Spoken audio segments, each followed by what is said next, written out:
As the nation's governors meet in Washington for their annual winter meeting, a battle is brewing over President Obama's $787 billion stimulus package.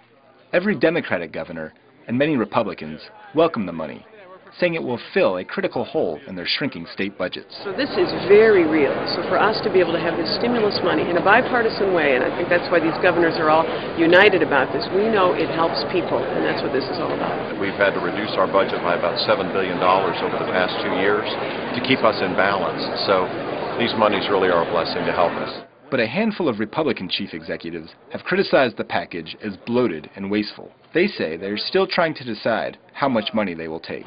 But it's passed, and I think every state's going to participate in it. The only issue is, are you going to accept programs that have strings attached that would require tax increases for your state in the future?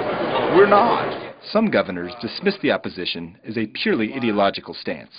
They point out that the harshest critics of the stimulus package are governors who may be gearing up for a 2012 presidential bid. All of us are committed to working with President Obama to pull our nation's economy out of the ditch that George Bush ran it into. If some of the fringe governors don't want to help us do that, then they need to step aside and not stand in the way of the nation's interests. This thing is fundamentally flawed, and so, you know, from my end, it hadn't been about positioning. I would hope it would not be about positioning with anybody, but people laying out the convictions as they have them, as they see it. Sanford, whose name has been floated as a possible 2012 candidate, says he is focusing on the needs of his state right now.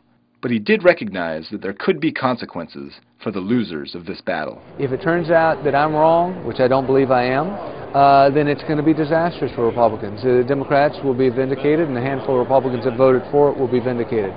If it plays out as I believe it will, which is adding more harm than good to the economy and elongating and deepening the recession that we're in, then you may see other electoral consequences. As for the governors who praise the stimulus bill, they have a suggestion for what those who oppose it can do with their share of the money. But if they are redirected from states who reject them, Montana would be more than happy to receive them. Thank you.